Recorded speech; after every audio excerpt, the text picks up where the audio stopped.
everyone, myself Dr. Renu from Government Girls College Sirohi, and in continuation to previous classes of BSc Part 3rd Botany Paper 3rd, today we are going to discuss about Botany Paper 3rd first unit biotechnology concept. और बच्चों इस unit में हम शुरुआत करेंगे। Biotechnology में हमें mainly sales पे एम्फेसाइज करना है। तो सबसे पहले हम अपना जो एक जनरल इंट्रोडक्शन की क्लास है वो शुरू कर रहे हैं आज। उसमें हम सबसे पहले डिस्कस करेंगे little bit about cell theory and concept of totipotency and प्लूरिपोटेंसी।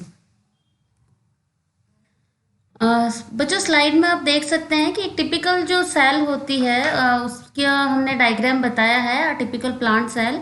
इस डायग्राम को आपने पहले भी बहुत बार देख रखा होगा बच्चों, क्योंकि हमें पता है कि जो भी प्लांट सेल की जब हम बात करते हैं तो उनमें सारे एक membrane bound cell organelles present होते हैं। आप बाहर से अंदर की तरफ चले तो देख सकते हैं कि सेल वॉल आपको दिखाई दे रही है। सारे double membrane bound cell structures like mitochondria, peroxisome, endoplasmic reticulum, nucleus etcetera, सारे के सारे एपरेटस, गोल्गी एपरेटस, क्लोरोप्लास्ट वगैरह सब सारी की सारी चीज़ें पाई जाती है। तो ये एक सेल की स्ट्रक्चर हमने बताई है कि एक सेल अपने आप में कितने सारे सेल ऑर्गेनल्स को लिए हुए साथ में चलती है। एक सेल में कितनी ज़्यादा वेरिएशन पाए जाते हैं, कितनी ज़्यादा variety of cell organelles already present रहते हैं। सबसे पहले अगर हम सेल की थोड़ी सी हिस्ट्री यानी उसके इतिहास के बारे में अगर हम बात करें तो सबसे पहले जो सेल वर्ड था वो रॉबर्ट हुक ने इसको डिस्कवर किया था माइक्रोग्राफिया में 1665 में पब्लिश हुआ था। ये सेलुली जो न्यू टर्म्स है नाउ, जिसको हम जो सेल को टर्म यूज में लेते हैं उसके प्रोनाउंसिएशन के, उसको हम सेलुला कहते हैं। Antony von Leeuwenhoek in 1675 to 1680 उन्होंने अपना काम किया था, एनिमल क्यूज डिस्कवर किए थे। उन्होंने जो सबसे पहले वर्ड यूज में लिया था इसको एक्सप्रेस करने के लिए, उसके बारे में डिस्क्राइब करने के लिए, उन्होंने उसे एनिमल क्यूलिस कहा था। नेहमिया ग्रू ने 1682 में माइक्रोस्कोपिक प्लांट एनाटॉमी एक बुक थी उसको लिखा था। रॉबर्ट ब्राउन ने 1831 में न्यूक्लियस की खोज की थी। सबसे पहले रॉबर्ट ब्राउन थे जिन्होंने न्यूक्लियस यानी केंद्रक को डिस्कवर किया था। जॉन परकिंजे ने सबसे पहले प्रोटोप्लाज्म डिस्कवर किया था, जिसे आप जीवद्रव्य भी कहते हैं। एमजे स्लीडन इन 1838 उन्होंने सबसे पहले, स्लीडन जो थे उन्होंने सबसे पहले ये बताया था that all plants were composed of cells, यानी कि जितने भी सारे जो प्लांट्स होते हैं, पादप होते हैं, वो सब कोशिकाओं से मिलकर के बने हुए होते हैं। और टी श्वेन इन्हीं के साथ में काम करने वाले साइंटिस्ट थे, उन्होंने बताया all animals were also composed of cells, यानी कि स्लीडन जो थे, जो बॉटनिस्ट थे, उन्होंने बताया कि जो प्लांट्स होते हैं वो कोशिकाओं से बने होते हैं। जबकि जो श्वेन थे वो जूलॉजिस्ट थे, उन्होंने बताया कि जो सारे एनिमल्स होते हैं, जो जीव होते हैं, जीव जंतु जो होते हैं, वो भी सब के सब कोशिकाओं से मिलकर बने होते हैं। और आगे जाकर के इन्हीं दोनों साइंटिस्ट ने मिलकर के, एमजे स्लीडन एंड श्वेन ने मिलकर के ही सेल थ्योरी को दिया था 1839 में, यानी कोशिका सिद्धांत जो है वो स्लीडन एंड श्वेन के द्वारा ही दिया गया है। व्हाट इज सेल थ्योरी, क्या है कोशिका सिद्धांत? हमें पहले से ही पता है बच्चों कि कोशिका ही सजीवों की संरचनात्मक एवं क्रियात्मक इकाई होती है, यानी कि cell is structural and functional unit of all organisms. नई कोशिकाओं की उत्पत्ति पूर्ववर्ती कोशिकाओं से होती है। New cells are origin from pre existing cells, यानी कि कोशिका की संरचनात्मक और क्रियात्मक इकाई होती है। कोशिका सिद्धांत क्या कहता है कि कोशिका सजीवों की संरचनात्मक क्रियात्मक इकाई होती है। ये जो नई कोशिकाएं होती है वो पूर्व में उपस्थित कोशिकाओं से ही बनती है। सभी कोशिकाओं का रासायनिक संगठन एवं उपापचय में आधारभूत रूप से समान होती है, यानी कि all the cells are similar, basically similar in chemical composition and metabolism.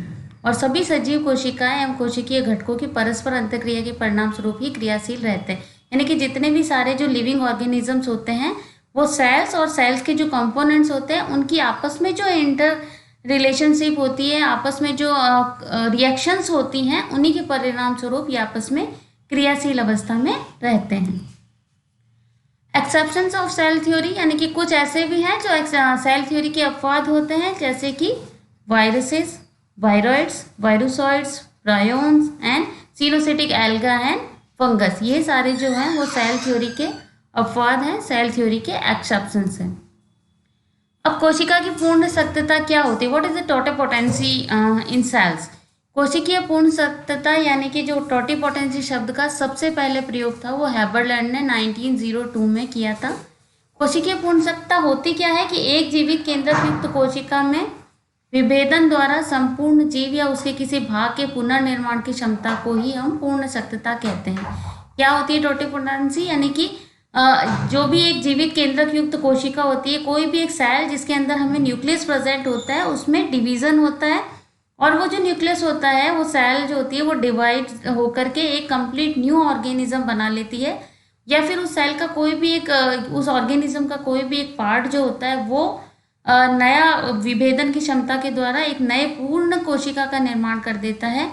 ये जो यूनिक पावर होता है इसे हम टोटिपोटेंसी कहते हैं। और कोशिकीय पूर्ण सख्तता होती है जो विभेदन प्रक्रिया की उत्क्रमणीयता का ही परिणाम होती है। अब पादप कोशिकाएं जो होती है वो पूर्ण सख्त होती है, यानी कि जितनी भी प्लांट सेल्स होती हैं वो सब की सब टोटिपोटेंट होती है, अर्थात each and every single cell can produce a new plant. मतलब हर एकल कोशिका एक नए पादप को प्रोड्यूस कर सकती है, एक नया प्लांट होती है उसका निर्माण कर सकती है। अब कोशिकीय पूर्ण सख्तता को समझाने के लिए स्टीवर्ट ने एक एक्सपेरिमेंट किया था। स्लाइड में आप एक्सपेरिमेंट देख सकते हैं बच्चों। स्टीवर्ट ने जो एक्सपेरिमेंट किया था उसमें उन्होंने गाजर की जो जड़ होती है यानी कि कैरेट रूट यानी कि कैरेट को ही उन्होंने यूज में लिया था। उसका जो रूट होती है कैरेट की, उसका उन्होंने एक टीएस काटा था। उस टीएस का जो फ्लोएम वाला जो पार्ट होता है, जब हम कभी आप टीएस आपने काटा होगा, सेकेंड ईयर में काटा होगा बच्चों आपने, एनाटॉमी का जब आपने सेक्शंस कट किए होंगे तब आपने देखा होगा कि फ्लोएम जाइलम जो कंडक्टिव टिश्यूज होते हैं वो प्रेजेंट रहते हैं। जब कभी भी हम टीएस काटते हैं तो हमने देखा है इसमें कि कंडक्टिव टिश्यूज होते हैं। उनमें से एक स्टीवर्ट ने अपने एक्सपेरिमेंट में फ्लोएम का लिया था, 2 mg फ्लोएम पीसेस लिए थे उन्होंने, जिसको उन्होंने एक्सप्लांट के रूप में प्रयोग किया था। और इसी से उन्होंने क्या किया था, सिंगल सेल सस्पेंशन बनाया था, यानी कि जो एकल कोशिकाएं होती हैं उनका एक लिक्विड मीडियम तैयार किया था। उन्हीं एकल कोशिकाओं का उन्होंने प्रयोग किया था और जब उसको कल्चर मीडियम में डाला तो वो सारी कोशिकाएं जो होती है उन 1 से 2, 2 से 3, 3 से 4 बहुत सारी ग्रुप ऑफ सेल्स आप देख सकते हैं डायग्राम में। उसके बाद में उसमें एम्ब्रॉयड विथ रूट्स आप उसकी नेक्स्ट स्टेज देख सकते हैं। देन प्लांटलेट्स विथ शूट आप देख सकते हैं और टेस्ट ट्यूब से ही एक कंप्लीट न्यू प्लांट प्रोडक्शन आप देख सकते हैं। तो ये स्टीवर्ट का एक्सपेरिमेंट था। स्टीवर्ट के प्रयोग को आप अगर समझाना चाहें तो उन्होंने गाजर के मूल संवर्धन से गाजर का पूर्ण पादप विकसित किया था। उन्होंने बताया कि यदि परिपक्व कोशिकाओं को संवर्धन माध्यम में वृद्धि हेतु रखा जाए, जैसा कि आपने इस डायग्राम में देखा था, उन्होंने जो कोशिकाएं थी उसको टेस्ट ट्यूब में रखा था तो वे पूर्ण पादप बनाने में सक्षम होती है। स्टीवर्ट एवं साथियों ने अपने प्रयोग में गाजर के सेकेंडरी फ्लोएम, द्वितीय फ्लोएम को कर्तोतक के रूप में यानी कि एक्स प्लांट के रूप में यूज में किया था और निलंबन संवर्धन द्वारा यानी सस्पेंशन मेथड के द्वारा, यहाँ पे देखिए सस्पेंशन ऑफ फ्री सेल्स अपन ने बता रखा है, यानी कि इन्होंने सस्पेंशन मेथड यूज में लिया था और गाजर के नए पादपों को विकसित किया था। अब कोशिकीय बहुसत्ता, यानी कि इससे पहले तो हमने टोटिपोटेंसी की बात की थी, अब हम थोड़ा सा बात करते हैं कि कोशिकीय बहुसत्ता यानी कि सेलुलर प्लूरिपोटेंसी क्या चीज होती है। जॉली ने सबसे पहले 1903 में जंतुओं में उत्तक संवर्धन को डिस्कवर किया था, यानी कि टिश्यू कल्चर का जो प्रोसेस है वो एनिमल्स में डिस्कवर किया गया था और जॉली नामक साइंटिस्ट ने सबसे पहले ये डिस्कवर किया था। उसके बाद Ross Harrison in 1907 and Alexis Carrel in 1912 में उन्होंने पात्रे संवर्धन माध्यम से मेंढक में क्या किया था, उत्तकों का संवर्धन किया था। यानी सबसे पहले इन्होंने फ्रॉग में टिश्यू के संवर्धन का यानी टिश्यू कल्चर की प्रोसेस को कंप्लीट किया था। इन्होंने सबसे पहले प्राथमिक उत्तक यानी असमांगी जो उत्तक होते हैं उनको पात्रे संवर्धन माध्यम द्वारा सबसे पहले स्टेम सेल्स बनाई थी, यानी कि स्टेम सेल्स को डेवलप किया था। अब स्टेम सेल्स जो होती हैं वो पूर्ण सख्त अथवा बहुसख्त होती है, यानी कि स्टेम सेल्स इधर दे आर टोटिपोटेंट और दे आर प्लूरिपोटेंट, यानी कि उनमें पूर्ण सख्तता भी कह सकते हो। अगर आप पूर्ण सख्तता वर्ड यूज में लेंगे तो भी वही बात है बच्चों की कि एक सेल से कंप्लीट ऑर्गेनिज्म को डेवलप कर सकते हैं। अगर हम बहुसख्तता की बात करें तो यानी ईच एंड एवरी सेल जो होती है उनमें एक से ज़्यादा ऑर्गेन्स जो होते हैं वो प्रोड्यूस करने की क्षमता होती है। यानी बहुसख्तता क्या होती है, स्टेम कोशिका जिसमें एक से अधिक विभिन्न प्रकार की कोशिकाओं में विभेदन होने की क्षमता पाई जाती है। क्या कह रहे हैं हम कि जो टोटिपोटेंसी होती है उससे एक जो सेल होती है उससे कंप्लीट ऑर्गेनिज्म बन सकता है। और बहुसत्ता यानी कि वो स्टेम सेल जिसमें एक ही सेल से एक से अधिक प्रकार की कोशिकाओं में विभेदन होने की क्षमता पाई जाती है। यानी सेल तो एक ही होती है लेकिन वो अपने से एक से ज़्यादा टाइप में डिवाइड हो सकती है। और कोशिका का यही कैरेक्टर जो होता है उसे हम प्लूरीपोटेंसी कहते हैं।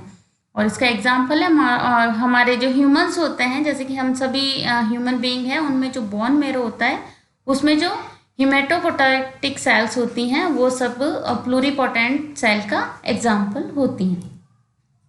This is all about cell theory, pluripotency and totipotency. We shall continue this topic in next class also. Thank you very much.